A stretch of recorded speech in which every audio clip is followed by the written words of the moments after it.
Bismillahirrahmanirrahim. Assalamualaikum warahmatullahi wabarakatuh. Anak-anak peserta MPLS 2020, selamat siang.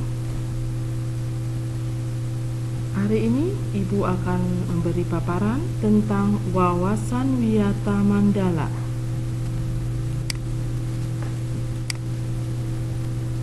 Apa itu arti dari wawasan atau makna wawasan wiyata mandala? Wawasan suatu pandangan atau sikap yang mendalam terhadap suatu hakikat. Wiyata pendidikan, mandala tempat atau lingkungan. Wiyata mandala adalah sikap menghargai dan bertanggung jawab terhadap lingkungan sekolah sebagai tempat menuntut ilmu pengetahuan. Adapun unsur-unsur wiyata mandala: 1. Sekolah merupakan lingkungan pendidikan. 2. Kepala sekolah mempunyai wewenang dan tanggung jawab penuh terhadap penyelenggaraan pendidikan dalam lingkungan sekolah. 3. Antara guru dan orang tua siswa harus ada saling pengertian dan kerjasama erat untuk mengembangkan tugas pendidikan atau hubungan yang serasi. 4. Warga sekolah di dalam maupun di luar sekolah harus menjunjung tinggi martabat dan citra guru. 5. Sekolah harus bertumpu pada masyarakat sekitarnya dan mendukung antar warga. Adapun fungsi sekolah. Sekolah merupakan tempat penyelenggaraan PBM, menanamkan dan mengembangkan berbagai nilai ilmu pengetahuan, teknologi, dan keterampilan. Sekolah merupakan lembaga pendidikan formal, tempat berlangsungnya PBM untuk membina dan mengembangkan 1. Ilmu pengetahuan dan teknologi. 2. Pandangan hidup atau kepribadian. 3. Hubungan antara manusia dengan lingkungan atau manusia dengan Tuhannya. 4. Kemampuan berkarya. Adapun fungsi sekolah. Fungsi sekolah adalah sebagai tempat masyarakat belajar karena memiliki aturan atau tata tertib kehidupan yang mengatur hubungan antara guru, pengelola pendidikan siswa dalam PBM untuk mencapai tujuan pendidikan yang telah ditetapkan dalam suasana yang dinamis.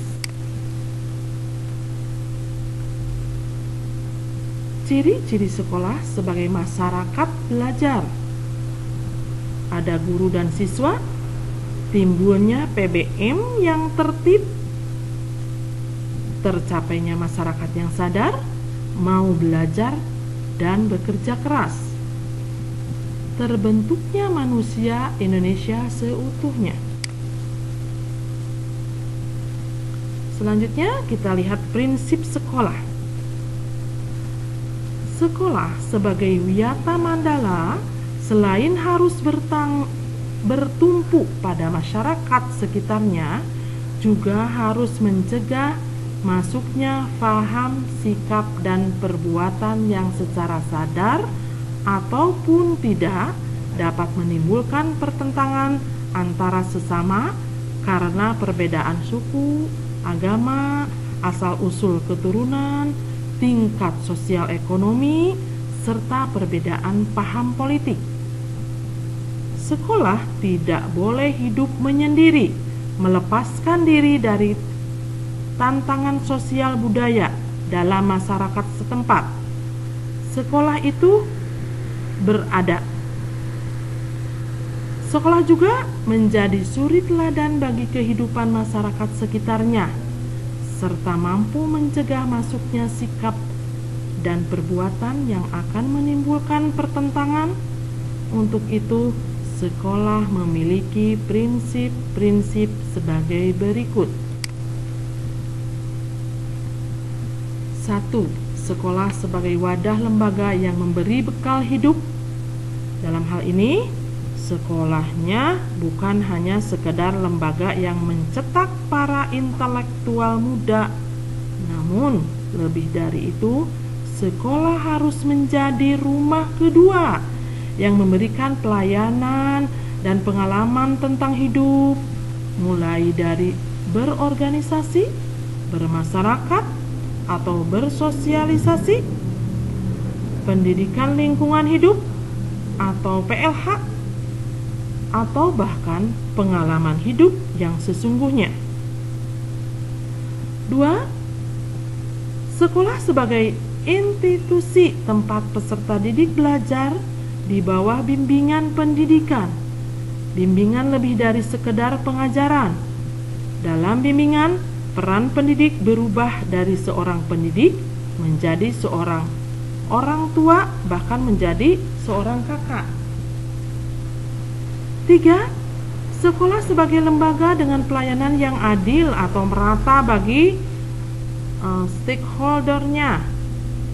Hal tersebut bisa berupa pemerataan kesempatan mendapatkan transfer of knowledge maupun transfer of experience, dengan tanpa membedakan baik dari segi kemampuan ekonomi, kemampuan intelijensia, dan juga kemampuan fisik atau gagasan sekolah inklusi.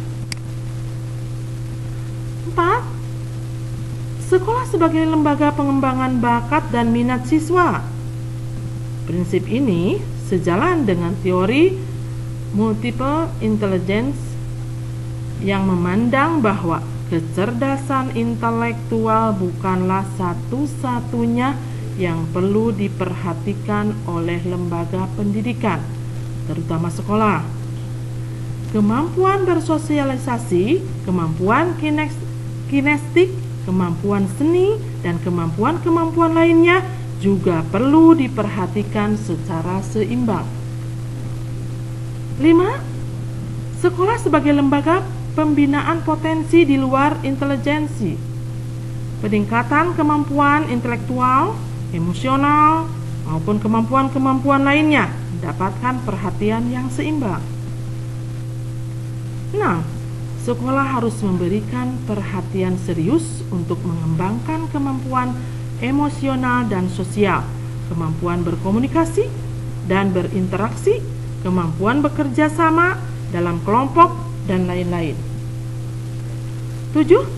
Sekolah sebagai wahana pengembangan sikap dan watak, sikap sederhana, jujur, terbuka, penuh toleransi, rela berkomunikasi dan berinteraksi, ramah tamah dan bersahabat, cinta negara, cinta lingkungan, siap bantu-membantu khususnya kepada yang kurang beruntung, merupakan sikap dan watak yang perlu dibentuk di dalam lingkungan sekolah.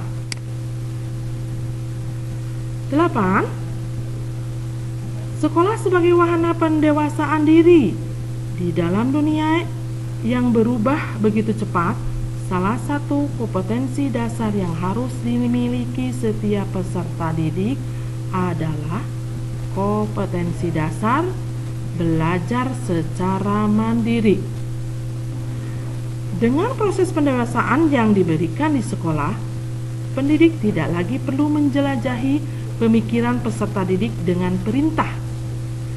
Lebih dari itu, peserta didik akan mendapat sesuatu yang jauh lebih besar ketika ia mencari dan mendapatkan apa yang ia butuhkan untuk hidupnya. 9. Sekolah sebagai bagian dari masyarakat belajar.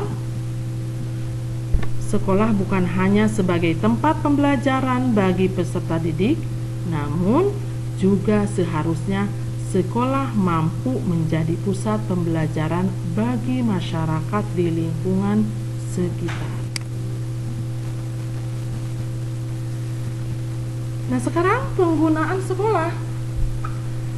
Sekolah sebagai suatu lembaga pendidikan yang diperuntukkan sebagai tempat proses kegiatan belajar mengajar tidak diperbolehkan dijadikan sebagai tempat 1. Ajang promosi atau penjualan produk-produk perniagaan yang tidak berhubungan dengan pendidikan. 2. Sekolah merupakan lingkungan bebas rokok bagi semua pihak. 3. Penyebaran aliran sesat atau penyebarluasan aliran agama tertentu yang bertentangan dengan undang-undang. 4. Propaganda politik atau kampanye. 5. Syuting film dan atau sinetron tanpa seizin pemerintah daerah. 6. Kegiatan-kegiatan yang dapat menimbulkan kerusakan, perpecahan, dan perselisihan sehingga menjadi suasana sekolah tidak kondusif. Adapun penataan Wiyata Mandala dalam upaya ketahanan sekolah. 1. Ketahanan sekolah lebih menitik beratkan pada upaya-upaya yang bersifat preventif. 2. Untuk menjadikan sekolah sesuai dengan tujuan dan fungsinya, perlu dilakukan penataan Wiyata Mandala di sekolah melalui langkah-langkah sebagai berikut. A. Meningkatkan koordinasi dan konsolidasi sesama warga sekolah untuk dapat mencegah sedini mungkin adanya kegiatan dan tindakan yang tidak dapat mengganggu proses belajar mengajar. B. Melaksanakan tata tertib sekolah secara konsisten dan berkelanjutan. C. Melakukan koordinasi dengan komite sekolah dan pihak keamanan setempat untuk terselenggaranya ketahanan sekolah. D. Mengadakan penyuluhan bagi orang tua dan siswa yang bermasalah. E. Mengadakan penyuluhan dan pembinaan kesadaran hukum bagi siswa. F. Pembinaan dan pengembangan keimanan, ketakwaan, etika bermoral Pancasila, kepribadian sopan santun, dan berdisiplin. G. Pengembangan logika para siswa, rajin belajar, gairah menulis, gemar membaca, informasi, penemuan para ahli. H. Mengikut sertakan siswa dalam kegiatan ekstrakurikuler dan pengembangan diri. I. Mengadakan karya wisata dalam rangka pengembangan iptek. Nah, mungkin itu yang dapat Ibu sampaikan. Mudah-mudahan penjelasan ini menjadikan atau semoga bermanfaat bagi kalian. Assalamualaikum warahmatullahi wabarakatuh.